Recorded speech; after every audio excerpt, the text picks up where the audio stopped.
আমি আপনাকে বিয়ে করতে চাই। সে কিন্তু খ্রিস্টান। আপনি আমাকে কেন বিয়ে করবেন? আমি হলাম মুসলমান। তো মেয়েটা বলছে আপনাকে বিয়ে করার জন্য আমি মুসলমান হতেও রাজি আছি। একজন মেয়ে যে হিন্দু আমাকে বিয়ে করার জন্য খুব বেশি পাগলামি সে করেছিল। অনেক খ্রিস্টান মেয়ে বিয়ের প্রস্তাব দিয়েছে, অনেক হিন্দু মেয়ে বিয়ের প্রস্তাব দিয়েছে। এটা আপনি ভাববেন হুজুর আপনি কি শো অফ করছেন? না, একটা মেসেজ আছে।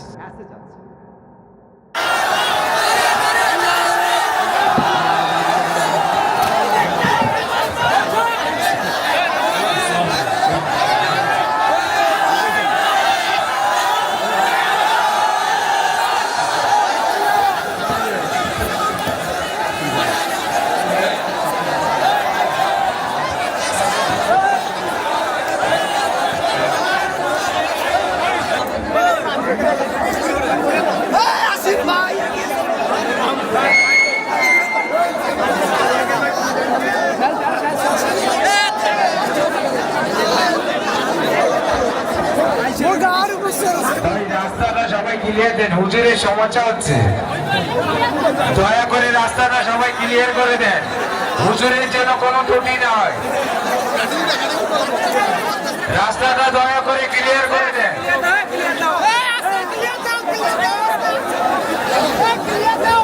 আসসালামু আলাইকুম। বিশাল জনস্রোতে সকলের জন্য একটি সংবাদ।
বাইরে যারা আছেন লিল্লাহে তাকবীর, আল্লাহু আকবার, আলহামদুলিল্লাহ, জোরে বলেন আলহামদুলিল্লাহ। আপনি চলে যান, চলে যান।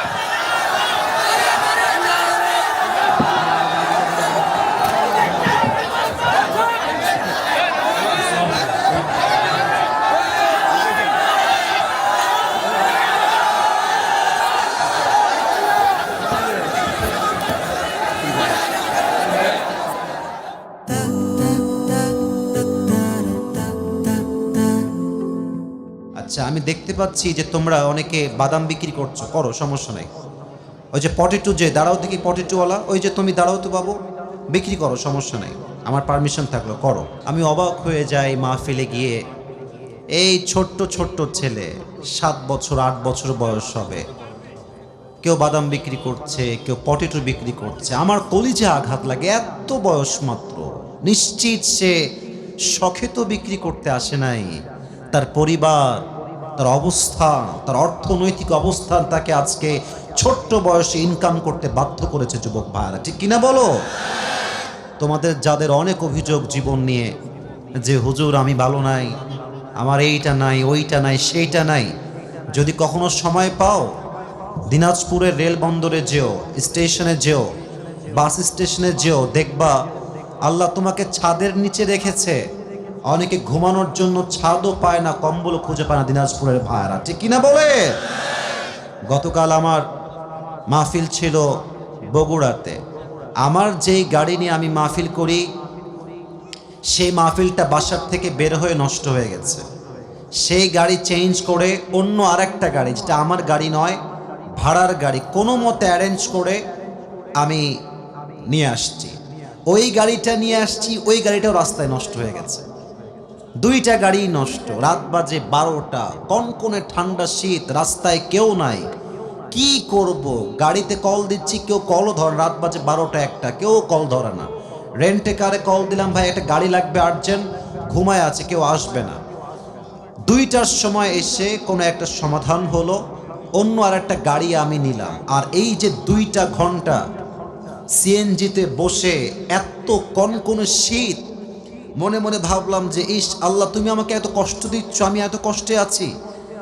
একটু পর সিএনজির যে ড্রাইভার, তিনি আমাকে নিয়ে বগুড়ার যেই রেলওয়ে স্টেশন আছে এটা তিনি ক্রস করলেন।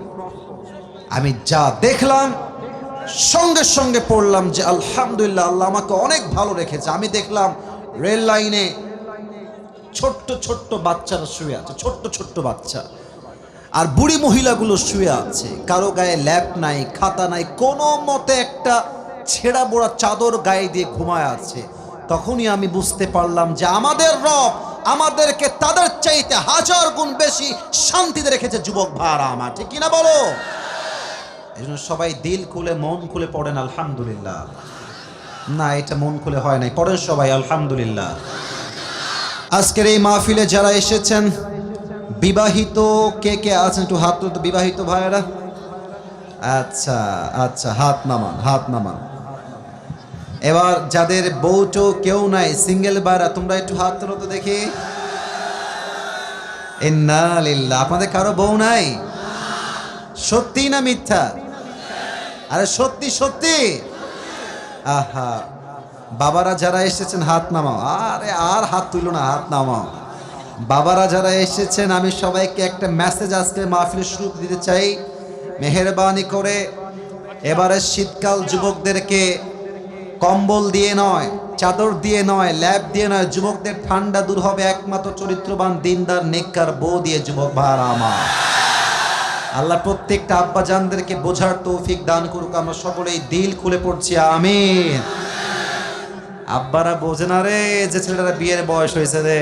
আহা, অনেক সময় বাবা বোঝে, বাট মেয়েরা বোঝে না। মেয়েরা খালি টাকা পাইলে বিয়ে করতে চায়, টাকা ছাড়া বিয়ে করতে চায় না।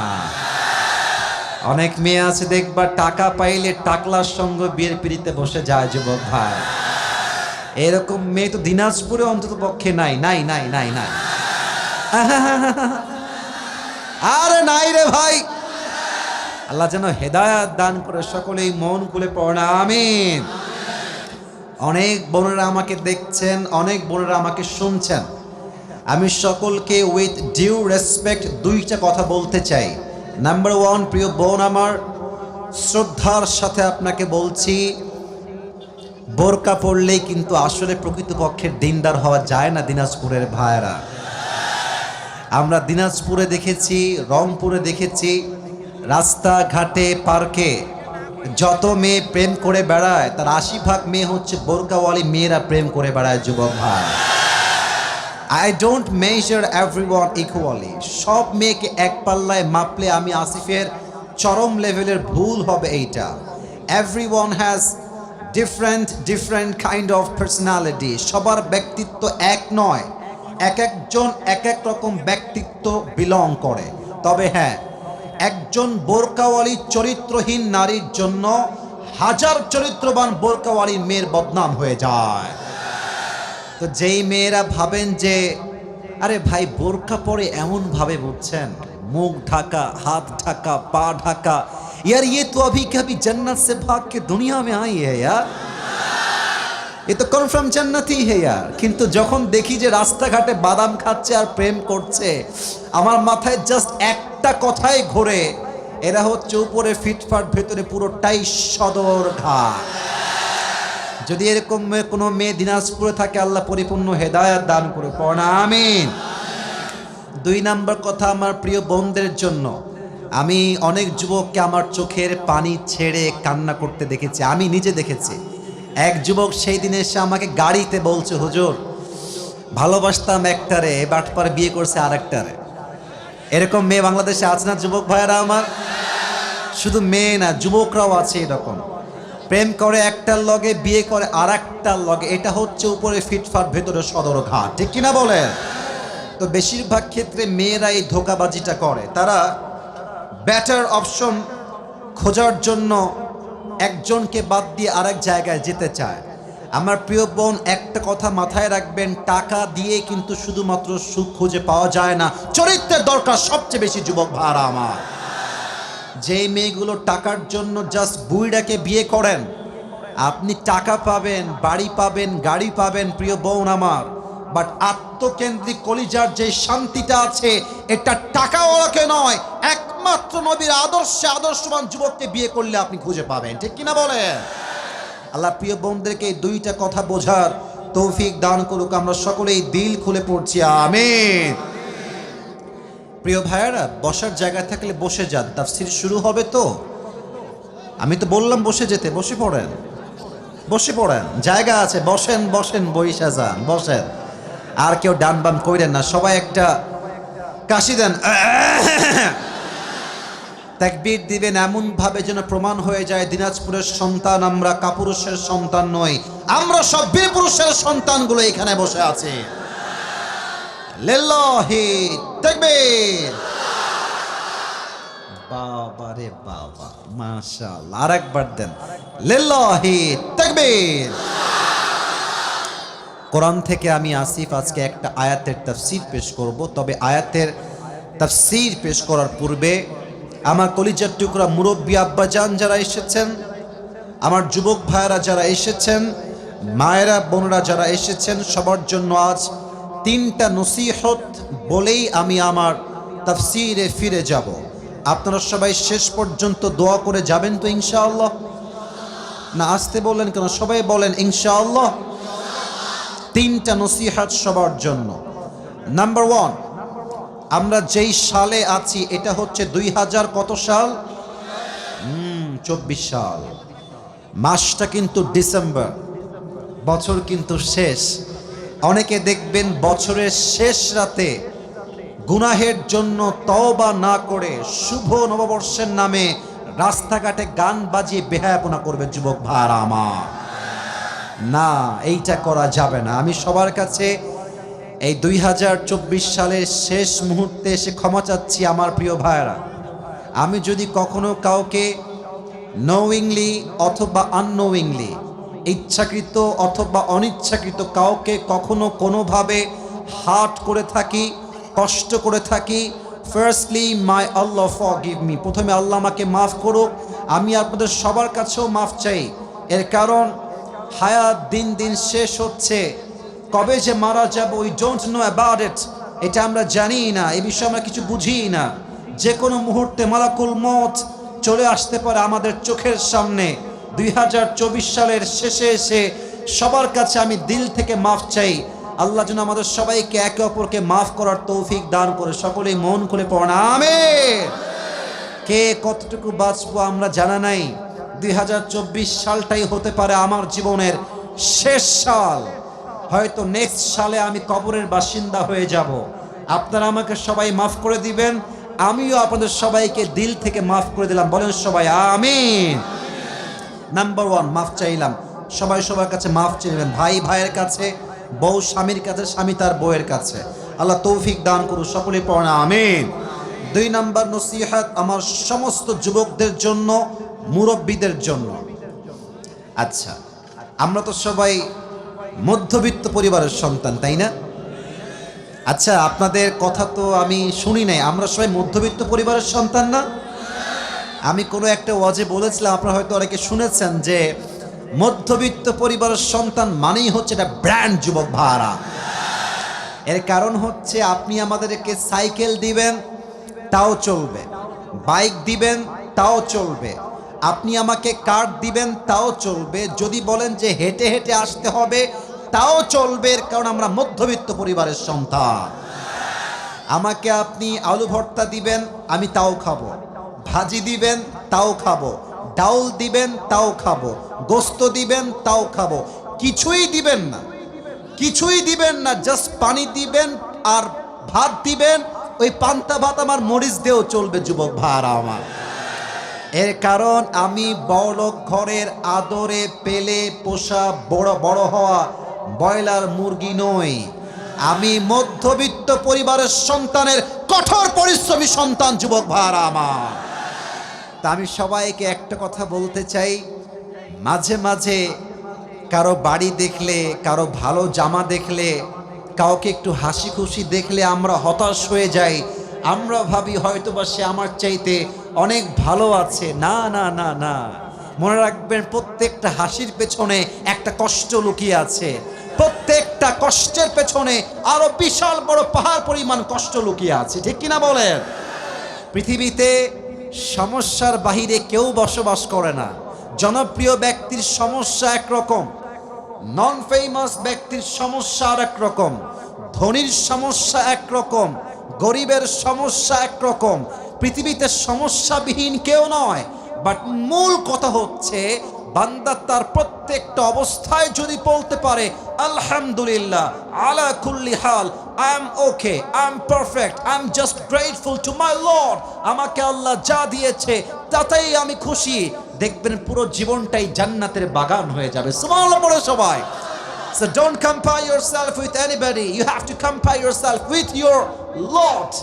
আল্লাহর সঙ্গে যে কম্পেয়ার করেন যে আল্লাহ তুমি আমাকে কি কি দিয়েছো, আল্লাহ তুমি আমাকে যা দিয়েছো এটা অনেকের কাছে নাই, আবার অনেকের কাছে যা আছে এটা আমার কাছে নাই। অতএব যা নাই তা নিয়ে আফসোস নয়, যা আছে তাই নিয়ে আমরা শুকরগুজার হয়ে পড়বো সবাই আলহামদুলিল্লাহ। পড়ো সবাই আলহামদুলিল্লাহ। ওটা নাই ভাই আলহামদুলিল্লাহ কয় নাই, বলো সবাই আলহামদুলিল্লাহ। সর্বশেষ কথা আমার কলিজার টুকরা যুবকদের জন্য এটা বলে আমি আমার আয়াতের তাফসিরে ফিরে যেতে চাই। যুবক ভাইয়েরা, নিজের জীবনটাকে ক্যারিয়ারটাকে সুন্দর করো। মনে রাখবা আজকালকার বাপ মারাও স্বার্থ ছাড়া ভালোবাসতে চায় না। কথা বিশ্বাস হয় নাই তাই না? হ্যাঁ, বিশ্বাস হবে, আর একটু সময় লাগবে। যাদের বিশ্বাস হচ্ছে না আর একটু সময় লাগবে। দেখবা বাসায় 3 ছেলে, 2 ছেলে ইনকাম করে আর 1 ছেলে বেকার। তুমি দেখবা বাপ মা যারা কাজ করে তাদেরকে বেশি ভালোবাসে, যারা টাকা পয়সা না তাকে বাপ মা ভালোবাসতে চায় না। যুবক ভাইরা, আমি নিজে দেখেছি, আমার নিজে দেখা। ইনকাম নাই, বাপ মা মাঝে মাঝে খেতে বসে, ছেলেটা একটা টুকরা ভাত হাতে নিয়েছে খাওয়ার জন্য, বাপ বলছে তোর তো ভাত খাওয়ার যোগ্যতাই নাই, তুই বের হয়ে যা। আর কতদিন আমার ঘাড়ে বসে বসে খাবি? মা বলছে তুই বের হয়ে যা, তোর মতো সন্তান আমার দরকার নাই। টাকা দিবেন, দেখবেন যে আপনি বাপের কাছেও প্রিয়, মায়ের কাছেও প্রিয়, বউয়ের কাছেও আপনি প্রিয় হয়ে যাবেন। এটা তিতা বাস্তব কথা। এই পৃথিবীতে প্রত্যেকটা সম্পর্ক টিকে আছে স্বার্থের উপরে। যুবক ভাইরা, স্বার্থ থাকলেই বলে আই লাভ ইউ, স্বার্থ ফুরায় গেলেই কয় আই হেট ইউ। টাকা থাকলে দেখবা আশেপাশের ভালোবাসার মানুষের কোনো অভাব নাই, আর যখনই পকেট ফাঁকা দেখবা নিজের ঘরের বউটা তোমাকে আর ভালোবাসছে না। ফোকাস অন ইউর ক্যারিয়ার, স্বপ্নকে বড় করো। মনে রাখবা জীবনে কাজটা হচ্ছে সবচেয়ে বড় দামি জিনিস। যার আসল কাজ ঠিকঠাক, স্বপ্ন ঠিকঠাক, লক্ষ্য ঠিকঠাক, ক্যারিয়ার ঠিকঠাক, সফলতা ঠিকঠাক, ওকে কে ভালোবাসলো, কেউ ওরে ছাড়লো, কেউ ওকে গালি দিল, কেউ ওকে বদনাম করলো, ও চুল পরিমাণ কেয়ার করে না। ও ভাবে আমার অবস্থান ঠিক থাকলে কেউ আমার একটা চুল বাঁকা করতে পারবে না। ঠিক কিনা বলে? Focus on your career. Allah প্রত্যেকটা যুবককে সফল হওয়ার তৌফিক দান করো। সকলেই মন খুলে পড়া আমিন। ওই যে বলেছিলাম বিবাহিত কারা কারা আছেন 3টা তাকবীর দিবেন। প্রথম তাকবীর দিবেন প্রিয় বিবাহিত ভাইয়েরা, দ্বিতীয় তাকবীর দিবেন আমার প্রিয় সিঙ্গেল ভাইয়েরা। দেখবো কার জোর আজকে কত বেশি। বিবাহিত ভাইয়েরা কাশ দেন। আরে জোর নাই রে। বিবাহিত ভাইয়েরা তাকবীর দেন। লিল্লাহি তাকবীর। মোটামুটি চলে, খুব বেশি একটা ভালো মনে হয় নাই। সিঙ্গেলরা তোমরা এবার কাশি দাও। আরে সর্বনাশ। দেখা যাক কে পারে। মুরব্বীরা আপনারাই নাম্বার দিবেন। আমার আব্বাজান, কলিজার টুকরা মুরব্বী আব্বাজান, আপনি নাম্বার দিবেন, আমি আসিফ চুপ আছি। সিঙ্গেলরা তাকবীর দাও। লিল্লাহি তাকবীর। বিবাহিত ভাইয়েরা আই এম সো সরি, আপনারা আমাকে মাফ করে দিবেন। আজকে আমার সিঙ্গেল ভাইয়েরাই পাস করেছে। আর একবার সবাই মিলে তাকবীর দিবেন এমন জোরে যে আমি আসিফ স্টেজ ভেঙে নিচে পড়ে যাব। দেন তাকবীর সবাই মিলে। লিল্লাহি তাকবীর। আল কোরআনের আলো। মারাত্মক সাউন্ড ভাই, আবার দেন। আল কোরআনের আলো, আল হাদিসের আলো। কোরআন হাদিস যেখানে, আলেম ওলামা যেখানে, দিনাজপুরবাসী যেখানে, চিরির বন্দরবাসী যেখানে। আপনারা কি এখন কথা বলতে ভয়টাই পান নাকি? আরে ভয়ের দিন নাই।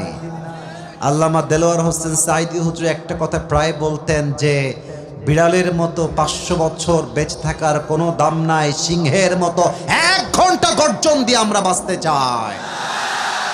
উনি এটা প্রমাণ করেছেন, ঈমান যদি হয় তাজা, পুরো জীবনটাই জেলখানায় কাটানো যায়, শহীদ হওয়া যায়, বাট মরতে মুমিন, মুজাহিদ মুমিন বাতিলের সামনে জীবন দিতে প্রস্তুত আছে, বাট তার মাথাকে বাতিলের সামনে মুমিন বান্দা নত করতে প্রস্তুত নয়। যুবক ভাইরা, দিস ইজ ঈমান।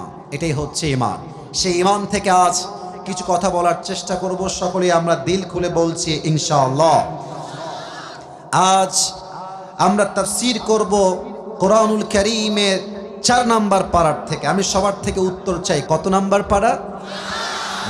This is the sound. এটাই চাই আমি সবার থেকে। সূরাটার নাম হচ্ছে সূরাতু আলে ইমরান। বলেন সবাই, সূরাতু আলে ইমরান। আমরা আব্বাজানরা কথা বলছি, মাশাআল্লাহ। বলেন তো সবাই, সূরাটার নাম কি? আলে ইমরান, মাশাআল্লাহ। আয়াত সংখ্যা হচ্ছে 102। বলেন সবাই, কত নাম্বার আয়াত? 102। এই সূরাতে আল্লাহ তাআলা এই আয়াতে আমাদের জন্য 2টা মেসেজ দিয়েছেন। বলেন সবাই আওয়াজ দিয়ে, কয়টা মেসেজ? যে কোনো আয়াতের তাফসীর পেশ করতে গেলে মোট 4টা জিনিস খুব বেশি প্রয়োজন হয়। There are 4 things that is most important to talk about. 4টা বিষয়কে হাইলাইট না করলে কোনো আয়াতের তাফসীর কখনো পারফেক্টলি করা যায় না। 4টা বিষয়। নাম্বার 1, রাইট প্রনাউন্সিয়েশন, সঠিক তেলাওয়াত, শুদ্ধ তেলাওয়াত। নাম্বার 2, রাইট ট্রান্সলেশন, সঠিক তর্জমা। এন্ড থার্ড হচ্ছে what's the explanation of this আয়া, এই আয়াতের ব্যাখ্যা কি। And the fourth is what's the lesson that you have got from this আয়া, এই আয়াত থেকে তুমি কি শিক্ষা পেয়েছো। এই 4টা বিষয়ে তাফসীর না করলে কখনো কোনো আয়াতের তাফসীর কখনো সম্পূর্ণ হতে পারে। আসুন আমরা প্রথম অংশে ঢুকে যাই। আমি দেখতে পাচ্ছি ডানে বামে সামনে পেছনে আজকের মাহফিলটা, যদি আমার ভুল না হয় 90 ভাগের বেশি আজকের মাহফিলে কলিজার টুকরা যুবক ভাইরা অংশগ্রহণ করেছে। আমি তোমাদের থেকে একটা আশাই রাখবো, শান্ত পরিবেশ দিবার। কেউ ওয়াজের মাঝে উঠে গেলে ওর লুঙ্গি টাইনা ধরে বসায় দিবা, তবে লুঙ্গি যেন খুলে না যায়। কেউ উঠবেন না, উঠলে কিন্তু ধমক খাবেন। যারা বিক্রি করছেন তারা ব্যতীত কেউ উঠবেন না। তাকবীর দেন সবাই, লিল্লাহি তাকবীর। প্রথম চ্যাপ্টার তেলাওয়াত। আউযু বিল্লাহি মিনাশ শাইতানির রাজীম। বিসমিল্লাহির রহমানির রহিম। ইয়া أيها الذين آمنوا اتقوا الله حق تقاته ولا تموتن إلا وأنتم مسلمون.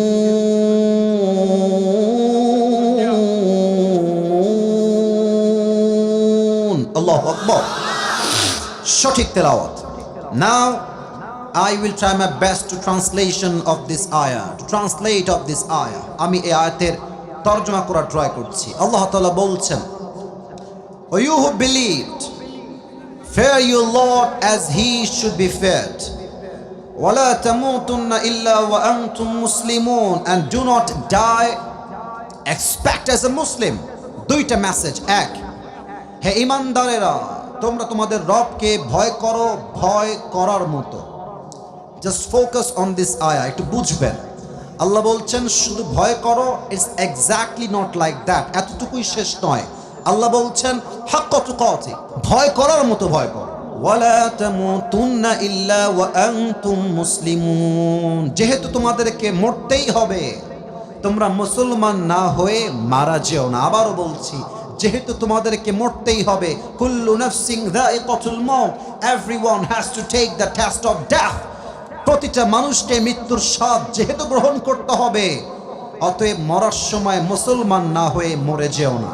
এই হচ্ছে আয়াতের সাবলীল তর্জমা, রাইট ট্রান্সলেশন। এবার আমরা আসব ব্যাখ্যা। প্রথমেই আল্লাহ তাআলা এখানে বলেছেন তাকওয়ার কথা। প্রথমে আমরা জানবো যে তাকওয়া কাকে বলা হয়, কোরআন তাকওয়া নিয়ে কি বলে, আল্লাহর হাবিব তার হাদিসে তাকওয়াকে কিভাবে হাইলাইট করেছেন, এই বিষয়টাকে আমরা হাইলাইট করার ট্রাই করব। ফার্স্ট অফ অল আমি তাকওয়ার বেনিফিটটা বলতে চাই, লাভ বলতে চাই। একটা ব্যবসা আপনি যখন করবেন, যদি আপনি জানেন যে ব্যবসাটা করলে আমি কোটি কোটি কোটি টাকার মালিক হয়ে যাব, দেখবেন ব্যবসা করতে আপনার আগ্রহ বেড়ে যাবে। কথা ঠিক আছে কিনা বলে? মনে করেন আপনাদের চিরিবন্দর বা দিনাজপুরে সবচাইতে ফেমাস ব্যবসা যেটা প্রায় মানুষই করে থাকে, ব্যবসার নামটা কি বলেন তো? লিচু। আচ্ছা, দিনাজপুরের লিচু, তাই না? আচ্ছা, আপনি জানেন যে লিচুর ব্যবসা করলে আমার সিজনে প্রায় লাখ লাখ টাকা লাভ হবে, আপনার ইন্টারেস্ট বেড়ে যাবে, আগ্রহ বেড়ে যাবে। তো তাকওয়া অর্জন করলে লাভ কি এটা জানলে আপনার তাকওয়া অর্জন করতে মনে চাইবে। আমি তাকওয়া অর্জনের 3টা লাভ বলবো কোরআন থেকে। বলেন সবাই তো কয়টা? না, আমি শুনি নাই, আমাকে জোরে না বললে আমার ওয়াজ ভালো হয় না। বলেন সবাই কয়টা? এক, যেই বান্দা তাকওয়া অর্জন করবে, আল্লাহ তাআলা বলছেন ওয়ামান ইয়াত্তাকিল্লাহা ইয়াজআল লাহু মাখরাজা, whoever fear of his Lord, যেই বান্দা আল্লাহকে ভয় করে, আল্লাহ will make a way out for them। যেই বান্দার মাঝে তাকওয়ার গুণ আছে, ওই বান্দা যত বিপদগ্রস্ত হোক, পরিবারের চাল নাই, ডাল নাই, ভাত নাই, ব্যবসায় বরকত নাই, টাকা নাই, বাড়ি নাই, গাড়ি নাই, ডেঞ্জার ডেঞ্জার, বিপদ আপদ বালার শেষ নাই, আল্লাহ বলছে আমার বান্দা যদি হয় তাকওয়াওয়ালা, ওকে বিপদ থেকে বের করার দায়িত্ব আমি আল্লাহ নিজেই নিয়ে নিলাম। সুবহানাল্লাহ পড়ে সবাই। 1 নাম্বার লাভ। আবার আল্লাহ তাআলা বলছেন ওয়ায়ারযুকুহু মিন হাইসু লা ইয়াহতাসিব, যেই বান্দার হৃদয়ে আল্লাহর ভয় থাকবে, তার যতই রিজিকের কমতি হোক না কেন, যতই অভাব হোক না কেন, আল্লাহ বলছেন আমি তাকে এমন জায়গার থেকে রিজিক প্রোভাইড করব, এমন জায়গার থেকে খাবার দিব, রিজিক দিব, লা ইয়াহতাসিব, they never could imagine before। এমন জায়গার থেকে রিজিক দিব, I will provide the sustenance from the sources they could never imagine before। এমন ভাবে আপনার সামনে রিজিক চলে আসবে, আপনি কল্পনাই করতে পারবেন না যে রিজিকটা আসলে আসলো কই থেকে, বাট দিয়েছে একজন। আওয়াজ দিয়ে বলেন সবাই, তিনি কে? 2 নাম্বার লাভ। 3 নাম্বার লাভ আরো মারাত্মক। আচ্ছা বলেন, দিনাজপুরের চির বন্দরের ভাইয়ার, আমরা সবাই জান্নাত চাই কি চাই না? আমার আব্বাজানরা বলেছে, আপনারা আমার আওয়াজটা মনে হয় বোঝেন নাই, আমরা সবাই মুসলমান হিসেবে জান্নাত চাই কি চাই না? সূরাতুর রহমান 27 নম্বর পারা আল্লাহ তাআলা বলছেন ওয়ালিমান খাফা মাকামা রাব্বিহি জান্নাতান, for he who has feared the position of his Lord are 2 gardens। যেই বান্দা আল্লাহকে ভয় করে, কিয়ামতের দিবসে আল্লাহ তাআলা তার জন্য 2টা জান্নাতের ঘোষণা দিবে। আপনি একটা জান্নাতের মালিক হবেন না, আল্লাহ বলবে যেহেতু তোমার মাঝে আমার ভয় ছিল, তাকওয়া ছিল, আমি আল্লাহ তোমাকে আজকে 2টা জান্নাতের মালিক বানাই দিলাম। আল্লাহু আকবার। এই হচ্ছে তাকওয়া অর্জনের বেনিফিট বা লাভ। আচ্ছা, 5 আগস্টের আগে আমরা দেখেছি কয়েক দিনের মেয়র, কয়েক দিনের চেয়ারম্যান, বাপ রে বাপ, BMW কিনে ফেলেছে, ঢাকা শহরে ফ্ল্যাট হয়ে গিয়েছে। বুঝতে হবে দাল মে কুছ কালা তো জরুর হ্যায়। এখন আমরা দেখতে পাচ্ছি অনেকে নতুন করে পাখনা গজিয়েছে, তারা নতুন করে ইসলামকে আঘাত করতে চায়। মাথায় রাখবেন, সাইদি সাহেব বলেছিলেন যারা তোমরা আমাদেরকে গালি দাও মৌলবাদী বলে, তারা হচ্ছে সবাই আগাবাদী। বলেন তো, গোড়ায় শক্তি বেশি হয় না আগায় শক্তি বেশি হয়? গাছের আগায় শক্তি বেশি না গোড়ায় শক্তি বেশি? সাইদি সাহেব বলতেন, বাড়াবাড়ি বেশি কইরো না, 16 কোটি মানুষ গাছের গোড়ায় একটা ঝাঁকুনি দিবে, মামুর বাড়ি দিল্লি গিয়ে তোমরা পড়বা, দিল্লি গিয়ে পড়েছে। অতএব স্পষ্ট কথা, আমার এই দেশে নেতার দাম বেশি নয়, মন্ত্রীর দাম বেশি নয়, যার টাকা বেশি তার দাম বেশি নয়, একমাত্র যে তার রবকে ভয় করে তার দাম আল্লাহর কাছে বেশি, মানুষের কাছেও বেশি হওয়া লাগবে। ঠিক কিনা বলে? ইন্না আকরামাকুম ইনদাল্লাহি আতকাকুম, indeed the most noble of you is the most righteous of you। আল্লাহ তাআলা বলছেন, তোমাদের মাঝে সবচেয়ে সেরা ইন সাইট অফ আল্লাহ সুবহানাহু ওয়া তাআলা, আল্লাহর কাছে সে যার হৃদয়ে ভয় আছে এক সত্তার। আওয়াজ দিয়ে বলেন সবাই, তিনি কে? যাদের হৃদয়ে আছে আল্লাহর ভয়, তারা কভু পথ ভুলে যায় না। আল্লাহর প্রেম ছাড়া এই দুনিয়ায় কারো কাছে কোনো কিছু চায় না। ঠিক কিনা বলেন? রাতের আধারে যারা সিজদাতে রয়, দু চোখের অশ্রুতে নদী যেন বয়, ছলনার হাত ছানি যতই আসুক, ছলনার হাত ছানি যতই আসুক, পেছনে ফিরেও সে তাকায় না। পড়েন না সবাই, যাদের হৃদয়ে আছে আল্লাহর ভয়, তারা কভু পথ ভুলে যায় না। আল্লাহর প্রেম ছাড়া এই দুনিয়ায় কারো কাছে কোনো কিছু চায় না। ঠিক কিনা বলেন? এবার আসুন, তাকওয়া কাকে বলে? তাকওয়া, আমি আসিফ হুজুর আজকে চিরবন্দরের মাটির তাকওয়ার আমি 2টা ডেফিনেশন দিব, 2টা সংজ্ঞা। বলেন সবাই, কয়টা? 2টা। এক, উবাই ইবনে কাব রাদিয়াল্লাহু তাআলা আনহুকে একবার ওমরে ফারুক ডাক দিয়ে বললেন, হে উবাই ইবনে কাব, তুমি আমাকে বলো তো, মা তারিফুত তাকওয়া, what is the definition of তাকওয়া? তাকওয়া কাকে বলে? উবাই ইবনে কাব বললেন, ইয়া উমর, ইয়া খলিফাতুল মুসলিমিন, আপনি কি কখনো কাঁটাযুক্ত রাস্তায় হেঁটেছেন, চতুর্পাশে কাঁটা আর সাপ বিচ্ছু? বলছে, ইয়েস, আমি অনেকবার জঙ্গলে হেঁটে এসেছি। বাট কেন? বলছে, আপনি জঙ্গলে যখন কাঁটা থাকে আপনি হাঁটেন কেমন করে, আপনার হাঁটার স্টাইল ছিল কেমন করে?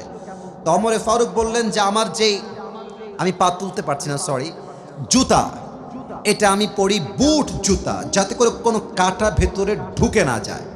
আর আমি আমার হাতে অলওয়েজ একটা লাঠি রাখি, যদি কোনো সাপ বা বিচ্ছু আমাকে অ্যাটাক করতে আসে, আমি সাপকে লাঠি দিয়ে প্রতিহত করব। উবাই ইবনে কাব বললেন, that is the definition of তাকওয়া, এটাই হচ্ছে তাকওয়া। ওমরে ফারুক বললেন, এটা কেমনে? লা মুহাল, এটা তাকওয়ার সংজ্ঞা হয় কেমনে? প্লিজ এক্সপ্লেইন টু মি, ব্যাখ্যা করেন, এটা ব্যাখ্যা আসলে কি? এবার উবাই ইবনে কাব ডাক দিয়ে বলছে, ইয়া উমর, ইয়া খলিফাতুল মুসলিমিন, এই দুনিয়ার জমিনে যখন আপনি চলতে যাবেন, একদিকে আছে হালাল আর একদিকে আছে হারাম। মনে করেন আমাদের এই বাংলাদেশে আজকাল মামা খালু না থাকলে সরকারি চাকরি পাওয়াই যায় না। সরকারি কেন, যে কোনো চাকরি পেতে গেলেই বলবে যে মিষ্টি আর চা খাওয়ার জন্য 5 লাখ টাকা দিলেই আপনার চাকরিটা হয়ে যাবে। ডক্টর ইউনূস সাহেবকে আমি একটা আবদার করতে চাই, আপনি নিয়ম করবেন, যদি কোনো যোগ্য ব্যক্তি চাকরি নিতে গিয়ে ঘুষ দিতে হয়, যে ঘুষ নিবে তার জিহ্বাটা ছেড়ে ফেলতে হবে। যুবক ভাইরা আমার, চাকরি হচ্ছে হালাল, বাট ঘুষ দিয়ে চাকরি নেওয়া এটা হচ্ছে হারাম। তো চাকরিও হালাল, ঘুষ নেওয়া হচ্ছে হারাম। যদি আপনি চাকরি করতে চান আপনি হালালভাবে করবেন, ঘুষ যদি আপনি না দিয়ে চাকরি করেন এটা হচ্ছে তাকওয়া। আপনি বলবেন, যদি আমাকে ঘুষের টাকা দিয়ে চাকরি নিতে হয়, ওই চাকরি আমার দরকার নয়, আমি ভ্যান চালায় খাবো, আমি ধান কেটে খাবো, আমি রিক্সা চালায় খাবো, বাদাম বিক্রি করে খাবো, বাট আমি মুসলমান ঘরের সন্তান, আমি হারামকে অর্জন করতে পারবো না। ঠিক কিনা বলে? দিস ইজ তাকওয়া। হারামকে অ্যাভয়েড করবেন। আমি আবারও বলছি, তাকওয়া বুঝবেন, হারামকে ফেলাই দিবেন, হালালকে অ্যাকসেপ্ট করবেন, এটাই হচ্ছে তাকওয়া। আচ্ছা, আপনাদের চিরিরবন্দর দিনাজপুরে বিয়ে শাদী হয় না?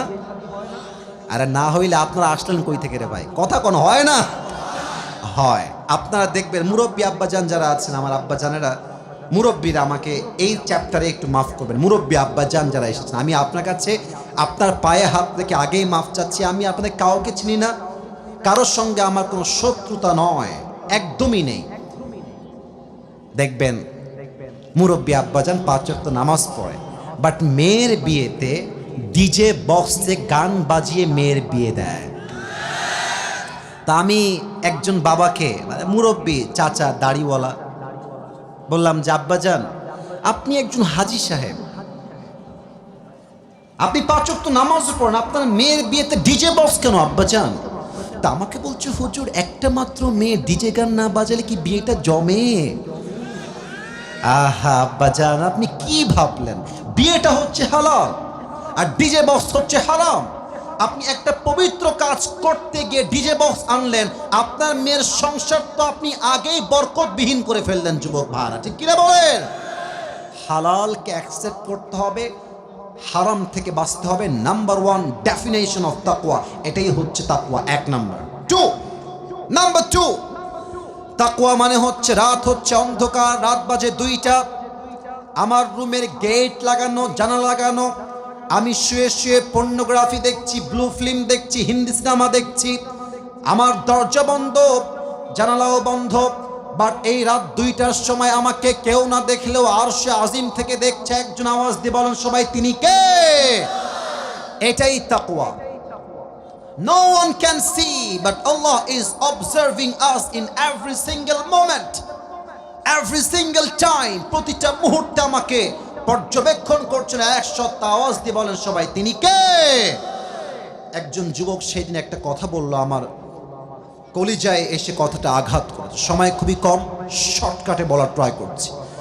যুবকটা বলল, হুজুর রাত বাজে 1টা বা 2টা, বলেন তো সবাই, রাত বাজে 1টা বা, এটা কিন্তু আমি মজা নেওয়ার জন্য বলছি না, আমি হাদিসটাকে বাস্তবিক প্রেক্ষাপট থেকে বোঝাবার ট্রাই করছি।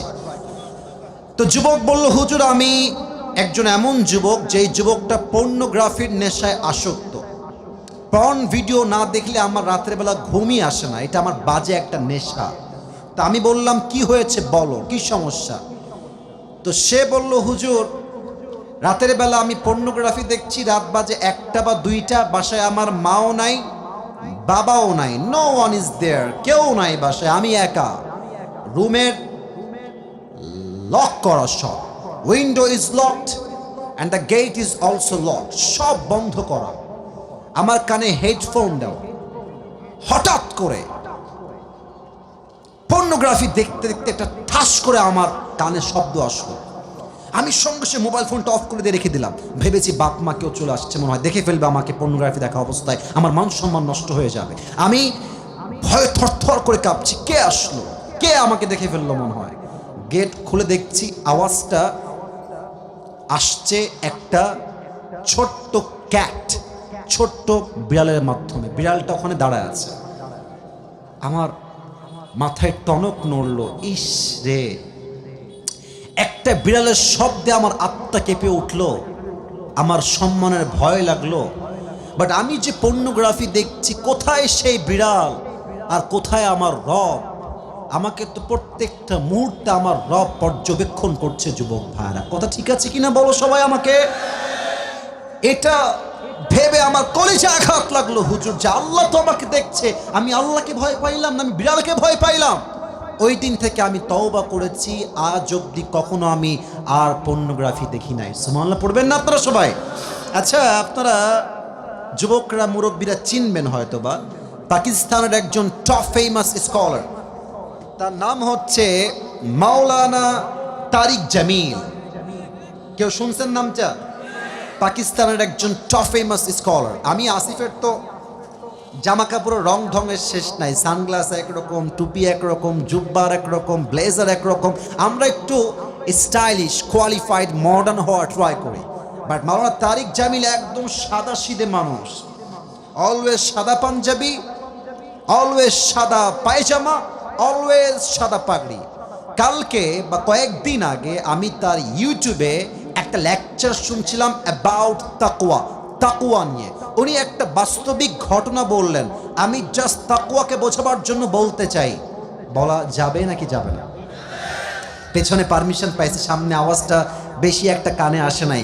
বলা যাবে কি যাবে না? উনি বললেন, যেহেতু উনি পাকিস্তানের মানুষ, তো ওনার কথা কিন্তু উর্দু ভাষায় ছিল। আমি জাস্ট বোঝাবার স্বার্থে মাঝে মাঝে ওনার কথাগুলোকে কোট করার ট্রাই করছি। মাওলানা তারিক জামিল বললেন, একজন যুবক, মুসলমান ইমানদার যুবক, হুজুর টাইপের, তাবলীগ করে সে, তো সে খ্রিস্টানদের মিশনারি যে হসপিটাল থাকে ওখানে ভর্তি হয়েছে রোগের চিকিৎসার জন্য। এবার বলেন তো, খ্রিস্টানদের যে হসপিটালগুলো থাকে ওখানকার নার্স যারা হয়, নার্স, তারা কি মুসলমান হয় না খ্রিস্টান হয়? এই তো বুঝে গেছেন, মুসলমান হয় না খ্রিস্টান হয়? খ্রিস্টান হয়। তো যুবকটা প্রায় 7 দিন যাবৎ মেডিকেলে ভর্তি। 10 দিন যখন হয়ে গেছে, পাকিস্তানের সেই খ্রিস্টান মিশনারি হসপিটালে একজন নার্স এসে যুবককে বলছে, मैं आपसे शादी करना चाहती हूँ, আমি আপনাকে বিয়ে করতে চাই। সে কিন্তু খ্রিস্টান। আর যুবকটা কি খ্রিস্টান না মুসলমান? মুসলমান। তো যুবক তো এটা শুনে আকাশ থেকে পড়েছে, मेरे बहन आप मुझसे शादी क्यों करना चाहते हैं, আপনি আমাকে কেন বিয়ে করবেন? আমি হলাম মুসলমান और आप तो एक ईसाई है, आप तो मुस्लिम नहीं है, तो हमारी शादी नहीं हो सकती, ये हलाल नहीं होगा। মেয়েটা বলছে, হালাল হবে কেমনে? तो बोलते जे अगर आपको ये हलाल करना है तो आपको पहले मुसलमान होना पड़ेगा, আপনাকে আগে মুসলমান হতে হবে, তারপরে এই বিয়েটা জায়েজ হবে। তো মেয়েটা বলছে, আপনাকে বিয়ে করার জন্য আমি মুসলমান হতেও রাজি আছি। আপনার সুবহানাল্লাহ পড়লেন না যে প্রিয় ভাইরা আমার? আরে ভাই সবাই মিলে একবার পড়েন না সুবহানাল্লাহ। এটা মূল মেসেজ নয়, সামনে আমার মূল কথা আছে। তো যুবকটা অবাক হয়ে গেল যে একজন সুন্দরী খ্রিস্টান নারী আমার মতো হুজুরকে কেন বিয়ে করতে চায়। তো উনি বললেন যে बहन जी मुझे एक सवाल है, क्या मैं कर सकता हूँ सवाल? मैं বলল, বলেন কি প্রশ্ন? তো যুবক বলছে, यहाँ पे हजारों लड़के हैं, आप मुझे ही क्यों शादी करना चाहती हैं, আপনি আমাকে কেন বিয়ে করবেন? তো মেয়েটা এক অসাধারণ কথা বলেছে, বলছে, मैं एक नर्स हूँ और यहाँ का सबसे खूबसूरत नर्स मैं ही हूँ और मुझसे ज़्यादा खूबसूरत कोई भी यहाँ पे नहीं है। तो जब भी मैं इस रूम में आता हूँ तो मैं देखता हूँ कि हर कोई मुझे आँख उठा के देखती है कि कितनी हसीन लड़की यहाँ पे आई हुई है, लेकिन तुम अकेला एक इंसान हो, जब भी मैं आती हूँ यहाँ पे तुमने कभी भी मेरी तरफ आँख उठा के नहीं देखा। আমি দেখেছি প্রত্যেকটা যুবক আমি রুমে আসলে ফ্যাল ফ্যাল ফ্যাল ফ্যাল করে তাকায় থাকে, কত সুন্দরী মেয়ে আসছে, বাট তোমাকে আমি দেখেছি তুমি কখনো একটা পলক আমার দিকে চোখ তুলে কখনো তাকাও না। তো আমি একজন মুসলমানকে বললাম যে যুবকরা আমাদের দিকে তাকায় না কেন, এই যুবক আমাকে দেখে না কেন? তো সে আমাকে বলল যে তারা তাদের রবকে ভয় করে, তারা জানে আমি যদি হারামভাবে কোনো মেয়েকে তাকায় থাকে দেখি, আমাকে কেউ না দেখলেও দেখে একজন, তিনি কে? तो मैंने सोचा कि जिस नौजवान के अंदर खुदा के लिए इतना खौफ है, इतना डर है उसके दिल में खुदा के लिए, तो अगर वो मुझसे शादी कर ले तो मैं तो खुशनसीब बन जाऊंगा। अरे जे যুবকটার হৃদয়ে আল্লাহর প্রতি এত ভালোবাসা, আল্লাহর প্রতি এত ভয়, ওই যুবক তো বিয়ে করে আমাকে কখনো ঠকাইতে পারবে না, ঠিক কিনা বলে? সেই মেয়েটা সেখানে কালেমা পড়ে মুসলমান হয়ে গিয়েছে এবং যুবককে বিয়ে করে একজন শ্রেষ্ঠ আদর্শবান নারী হয়ে গিয়েছে। সুবহানাল্লাহ পড়বেন না আপনারা? কেমনে হইল এটা? তাকওয়া। আর একটা কথা আজকে বলেই ফেলি, যেটা কখনো আগে বলি নাই, এটাই ফার্স্ট টাইম বলছি। আমাকেও অনেক খ্রিস্টান মেয়ে বিয়ের প্রস্তাব দিয়েছে, অনেক হিন্দু মেয়ে বিয়ের প্রস্তাব দিয়েছে। এটা আপনি ভাববেন হুজুর আপনি কি শো অফ করছেন? না, একটা মেসেজ আছে। মনে রাখবেন, হিন্দুরা অনেকে হিন্দু আছে, বাট তারা জাস্ট বাধ্য হয়ে হিন্দু আছে, যেহেতু বাপ মা হিন্দু তাই সে হিন্দু। বাট অনেক হিন্দু আছে এমন যারা সুযোগ পেলে কালেমা পড়ে মুসলমান হয়ে যাবে, ঠিক কিনা বলে? তো আমি যারা প্রস্তাব দিয়েছেন, আমি এটা মানে মিডিয়ার সামনে আজকে জীবনের প্রথম বললাম। আমি এটা বললাম এটার জন্য যে দেখেন, আপনার আচরণ, আপনার কথা, আপনার কমিউনিকেশন, আপনার চরিত্র এতটা সুন্দর হতে হবে যেন বিধর্মীরা আপনার আচরণ দেখে কালেমা পড়ে মুসলমান হতে আগ্রহী হয়। কথা ঠিক আছে কিনা বলে? তো আমি দেখেছি একজন মেয়ে যে হিন্দু আমাকে বিয়ে করার জন্য খুব বেশি পাগলামি সে করেছিল। এটা আমি আবারও বলছি, আজকে ফার্স্ট টাইম বলছি, জাস্ট বোঝাবার স্বার্থে যে ইসলামটা কত সুন্দর একটু বোঝার ট্রাই করেন। তো যখন সে খুব বেশি পাগলামি করছে, মানে সব করার ডান, কাগজ করে নিয়ে আসছে, মুসলমান হয়ে যাবে, জাস্ট বিয়ে করতে চায় সে। তা আমি যে প্রস্তাব নিয়ে আসছে তাকে বললাম, ভাই তাকে একটু বললেন যে সে সব বাদ দিয়ে আসিফ হুজুর কেন বিয়ে করতে চায়, হিন্দু মেয়ে আর কি, খ্রিস্টান না। তো পরে ওই মেয়েটা আবার তাকে বলেছে যে আমার কিছু বিষয় খুব মানে দিলে লেগেছে ইসলামকে নিয়ে। কি বিষয়? মেয়েটা বলেছে যে আসিফ হুজুর যখন ইসলামকে রিপ্রেজেন্ট করে, ইসলাম নিয়ে কথা বলে, আমার কাছে মনে হয় যে জীবনের কোনো কষ্টই কষ্ট নয় যে রব আমার বন্ধু হয়ে যায়। কথা ঠিক আছে কিনা বলে? এক নাম্বার কথা, তার হৃদয়ে টাচ লেগেছে। দুই নাম্বার কথা, সে এটা বলেছে যে আমরা হিন্দু কালচার ফলো করি, বাট হিন্দুদের অনেক কাজ আমার বুঝে আসে না। যেমন হিন্দুদেরকে খুব ভালো মুসলমান হতে হলে গরুর পেশাব খেতে হয়, এটা তাদের একটা ধর্মের সিস্টেম। ভালো মুসলিম হতে চাইলে গরুর পেশাব খেতে হয়। তো সেই মেয়েটা বলল যে ইসলামে তো এরকম কুরুচিপূর্ণ কোনো কাজ নাই তো নাই, এবং হুজুরদের যে আচরণ, জামা কাপড়, পোশাক, ভাষা, ভদ্রতা, নম্রতা, এটা আমাকে বোঝাতে বাধ্য করেছে যে ইসলাম হচ্ছে পৃথিবীর সবচেয়ে শ্রেষ্ঠ ধর্ম। যুবক ভাড়া ঠিক কিনা বলে? তো পরে আমি কেমনে কি করা যায়, যাদেরকে আমি মানা করেছি, আমি একটা ইস্যুকেই এখানে সামনে এনেছি যে প্রিয় বোন দেখেন, আমার এই মাইন্ডসেট নেই যে আমি আপনাকে আবার নতুন করে ট্রাই করতে পারবো। আমার মনে হয় আপনি আগে মুসলিম হয়ে যান, প্র্যাকটিসিং মুসলিম হওয়ার ট্রাই করেন, নামাজ কালাম শুরু করেন, দিনদার হয়ে যান, আপনি দেখবেন আপনার মতো মেয়েকে বিয়ে করার জন্য হাজার হাজার যুবক লাইন ধরে দাঁড়িয়ে যাবে। ঠিক কিনা বলে? তা আমার উদ্দেশ্য হচ্ছে রবের ভয় থাকতে হবে, আল্লাহর জন্য কাজ করতে হবে, তাকওয়া নিয়ে চলতে হবে, যে আল্লাহর হয়ে যাবে পুরো দুনিয়া তার গোলাম হয়ে যাবে। ঠিক কিনা বলে? আচ্ছা, শেষ একটা হাদিস বলে আমি আমার, যেহেতু আমাকে অলরেডি স্লিপ দিয়েছে হুজুর, টাইম ইজ ভেরি শর্ট, আপনাকে শেষ করতে হবে একটা কাজের মাধ্যমে। তো আমি চাই, আমি আসছি 2:40, এখন বাজে প্রায় 4টার কাছাকাছি, আর মাত্র 5 মিনিট 4টা বাজতে মনে হয় বাকি আছে। আমি সবাইকে চাই, সবাই এই মুহূর্তে 2টা হাত তুলবেন, সবাই, কেউ বাদ যাবেন না। আমি যা বলতে বলি সবাই বলবেন। বলেন সবাই হুজুর। আরে ভাই জোরে কোন বলেন সবাই হুজুর। আমরা। এত আস্তে কেন বলেন সবাই? আমরা দিনাজপুরের সন্তান। আপনাকে এত আস্তে বলেন সবাই, আপনাকে। এবার জোরে বলবেন, ওয়াদা দিলাম আমরা কেউ দোয়া না করে উঠে যাব না। হাত কোথায়? এমনে উঠে যাব না। সবাই বলেন দিল খুলে ইনশাআল্লাহ। আর একবার বলেন সবাই ইনশাআল্লাহ। প্রবাদ বাক্য আছে না একটা, যে শেষ ভালো যার সব ভালো, তো এটা আমরা সবাই জানি। আর একটা জিনিস দেখেন, প্রায় 1.5 ঘন্টার কাছাকাছি আমি কথা বলছি, এখান থেকে উঠেই যায় না, ডানবামি হয় না। এটাই প্রমাণ এই দিনাজপুরের মাটি পুরোটা ইসলামের ঘাঁটি আমার যুবক ভাড়া। ঠিক কিনা বলে? আপনি বিশ্বাস করেন, রংপুর, দিনাজপুর, সৈয়দপুর, নীলফামারী, ঠাকুরগাঁও, এখানে যেই পরিমাণ প্রোগ্রাম হয়, পুরো দেশের টপ লিস্টে এই বিভাগ, এই জেলাগুলো রয়েছে যুবক ভাড়া। ঠিক কিনা বলে? আল্লাহ এই মানুষগুলোকে কবুল করুন, সকলেই দিল খুলে পড়েন আমিন। আচ্ছা, 2টা মেসেজ দিয়েছিলাম, এক হচ্ছে আল্লাহকে ভয় করার মতো ভয় করো, আর এক হচ্ছে তোমরা প্রকৃতপক্ষের মুসলিম না হয়ে মারা যেও না। এই শেষ একটা মেসেজ কয়েক মিনিট ব্যাখ্যা করব, তারপরে জাস্ট রুমাল কালেকশন হবে, দোয়া হয়ে যাবে, তারপরে নামাজ হবে। সবাই থাকবেন তো ইনশাআল্লাহ? আচ্ছা, এবার আমাকে উত্তর দেন, আমরা সবাই হিন্দু না মুসলমান? ভাই ভাই শেষ কথা, ভাই শেষ টপিক, কথা বলেন সবাই। আমরা হিন্দু না মুসলমান? আমরা খ্রিস্টান না মুসলমান?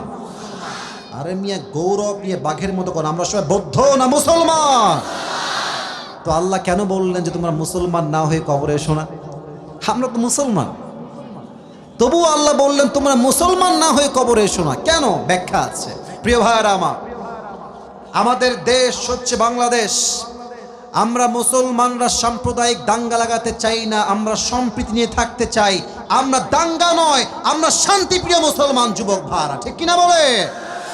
আমাদের পাশের দেশ ভারত হচ্ছে আমাদের দেশের সবচেয়ে বড় শত্রু দেশ। বলতে আমার লজ্জা লাগছে, বাট এই সত্য কথা যুবক ভাইরা। আর আর আর ভারতের যে সাংবাদিকগুলো নিউজ রিপ্রেজেন্ট করে মিডিয়ার সামনে, তোমরা আমার কথার ভাঁজ বুঝবা, এদেরকে সাংবাদিক মনে হয় কম, হকার মনে হয় বেশি যুবক ভাই। আর একটা আছে, বাংলাদেশ আর থাকবে না। আমি অভিমান করেছি, আমি কোনো চিল্লা ফাল্লা করবো না। বেটা তুই বাংলাদেশ থাকবে না, তুই বলার কে রে? তোর বাপের বেটা তুই হয়ে থাকলে বাংলাদেশে একবার আয় না, তোর পিঠের একটা হাড্ডি চামড়া বাকি থাকবে না যুবক ভাইরা আমার। আমরা তো মারামারি চাই না, তাই চুপচাপ থাকি। আর একে দেখলে আমার কেন যেন এই হিজড়া মনে হয়, আর একে দেখলে আমার ফিল হয় যে এই বেটা সাংবাদিক হওয়ার যোগ্য নয়। ঢাকার গুলিস্তানে আন্ডার প্যান্ট বিক্রি করলে বেশি মানাবে দিনাজপুরের ভাই।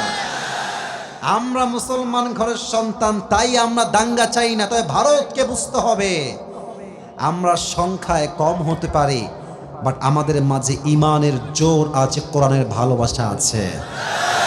পানি যতই নম্র হোক, যতই ঠান্ডা হোক, বাট পানির স্রোত যখন একবার শুরু হয়ে যায়, পানির তর্জন গর্জন স্রোতে আকাশ সমান পাহাড়কেও পানি ভেঙ্গে চুরে দুই টুকরো করে দেয় যুবক ভাইরা আমার।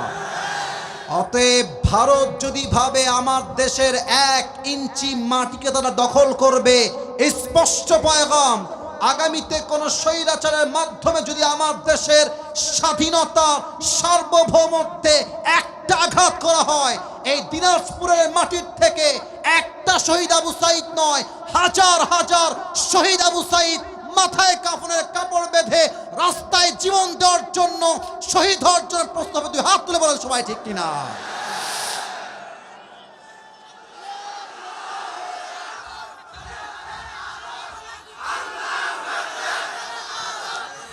এটা এটা শুধু দিনাজপুরের মাটি নয়, এটা রংপুরের মাটি। কারণ দিনাজপুর হচ্ছে রংপুর বিভাগের মধ্যে পড়ে। কথা ঠিক আছে কিনা বলেন সবাই আমাকে? আর রংপুরের নাম শুধুমাত্র আজকে বাংলাদেশে নয়, গোটা বিশ্বের প্রত্যেকটা কান্ট্রিতে রংপুরের নাম পৌঁছে গিয়েছে যুবক ভাইরা আমার। এই বাংলাদেশ দ্বিতীয়বার স্বাধীন হয়েছে, এই স্বাধীনতার সূচনার দ্বিতীয় ইতিহাস তৈরি হয়েছে রংপুরের শহীদ আবু সাইদের মাধ্যমে। যদি আগামীতেই বাংলাদেশে ইসলামের রাজ কায়েম হয়, ইসলামের পতাকা যদি পক করে উঠতে হয়, রংপুরের মাটির থেকে ইসলামের পতাকা, কালিমার পতাকা পক করে যুবক ভাইরা আমার। আর একটা কথা সবাইকে বলতে চাই, শেষ কথা, আল্লাহ বলছেন মুসলমান না হয়ে কবরে এসো না। অতএব আমরা হয়তো মুসলমান নামে হয়েছি, কাজে হতে পারি নাই। দাড়িও আছে, টুপিও আছে, সুদ খাই, ঘুষও খাই, এটার নাম আসল মুসলমান নয়। মুসলমান হবে সেই মুসলমান, আসল মুসলমান, যার সামনে বাতিলের মসনদ থরথর করে কাঁপবে, বাট সেই মুসলমান বাতিলের সামনে মাথা করতে প্রস্তুত হবে না, ঠিক কিনা বলে? আল্লামা মামুনুল হক সাহেব নাম শুনছেন আপনারা সবাই? আমির হামজা হুজুর নাম শুনছেন না আপনারা সবাই? মিজানুর রহমান আজহারি নাম শুনছেন না আপনারা সবাই? তাদের কাউকে দেশ ছাড়া করে, কাউকে মাতৃভূমির মাটিতে জেলখানায় ভরে তারা ইসলামকে দমন করতে চেয়েছে। বাট 5 আগস্টের পরে স্পষ্ট প্রমাণ হয়ে গিয়েছে যারা ইসলামকে নির্বংশ করতে চায়, আল্লাহ তাদেরকে নির্বংশ করে রেখে দেয় যুবক ভাইরা আমার। আজহারি আবার এই মাস থেকে তাফসীর মাহফিল শুরু করবে 27 ডিসেম্বর থেকে। আমাদের বিশ্বাস এই পুরো বাংলাদেশ ইসলামের রাজ্য কায়েম হয়ে যাবে ইনশাআল্লাহ। আর যদি এই বাংলাদেশে ইসলামের রাজ কায়েম করতে, কোরআনের রাজ কায়েম করতে বুকের তাজা রক্ত ঢালতে হয়, এই বুকের তাজা রক্ত ঢেলে এই দেশের মাটিতে আল্লাহর রাজ কায়েম করতে কারা কারা প্রস্তুত, হাত তুলে আল্লাহকে দেখায় দাও।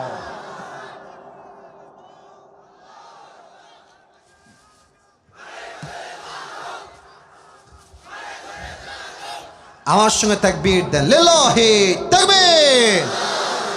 আল কোরআনের আলো, আল হাদিসের আলো, কোরআন হাদিস যেখানে, আলেম ওলামা যেখানে, আল্লাহ তাআলা কবুল করুন। সকলেই দিল খুলে পড়ুন আমিন।